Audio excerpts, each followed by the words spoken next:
रुगो आहिर्स दुनिया ढूंढ जो इंसान खे यारो। रुगो आहिर्स दुनिया ढूंढ जो इंसान खे यारो। विसारे पंहिंजे वेठो आ मिठे रहमान खे यारो। विसारे पंहिंजे वेठो आ मिठे रहमान खे यारो। रुगो आहिर्स दुनिया ढूंढ जो इंसान खे यारो। रुगो आहिर्स दुनिया ढूंढ जो इंसान खे यारो।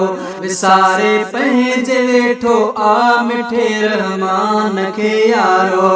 हुजे एकड़ उजरे हुजे परायो भल हुजे वेसो। हलाल हराम कहिड़ो भी पयो पहुचे रुगो पैसो। हुजे एकड़ उजरे हुजे परायो भल हुजे वेसो। हलाल हराम कहिड़ो भी पयो पहुचे रुगो पैसो। कयो दौलत तरफ इंसान पंहिंजे ध्यान खे यारो। कयो दौलत तरफ इंसान पंहिंजे ध्यान खे यारो। रुगो आहिर्स दुनिया ढूंढ जो इंसान खे यारो। विसारे पंहिंजे वेठो आ मिठे रहमान खे यारो। विसारे पंहिंजे वेठो आ मिठे रहमान खे यारो। विढ़े थो माल मिल्क कले रखे थो वेर थी वेरी। मंदायूं माल खातर जह रखी दिल कई सफा मेरी। विढ़े थो माल मिल्क कले रखे थो वेर थी वेरी। मंदायूं माल खातर जह रखी दिल कई सफा मेरी। करे यकीन हरगिज़ जे पढ़े कुरान खे यारो। करे यकीन हरगिज़ जे पढ़े कुरान खे यारो। विसारे पंहिंजे वेठो आ मिठे रहमान खे यारो। रुगो आहिर्स दुनिया ढूंढ जो इंसान खे यारो। विसारे पंहिंजे वेठो आ मिठे रहमान खे यारो। करे गलतियूं वॾियूं जंहिं दिल में आंदी गंदगी आहे। करे गलतियूं वॾियूं जंहिं दिल में आंदी गंदगी आहे। मिठे अल्लाह साईं जी छड़ी जंहिं बंदगी आहे। मिठे अल्लाह साईं जी छड़ी जंहिं बंदगी आहे। नफ़ो समझे पयो नादान थो नुक़सान खे यारो। नफ़ो समझे पयो नादान थो नुक़सान खे यारो।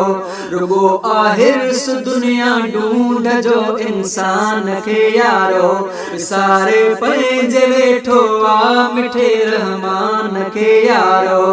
असुल सो ज़िंदगी जे ख़ास मक़सद खे विसारे थो। इबादत खां मटे थो मुंहुं गाफ़िल थी गुज़ारे थो। छॾियो इन दीन खे इस्लाम खे ईमान खे यारो। छॾियो इन दीन खे इस्लाम खे ईमान खे यारो। विसारे पंहिंजे वेठो आ मिठे रहमान खे यारो। रुगो आहिर्स दुनिया ढूंढ जो इंसान खे यारो।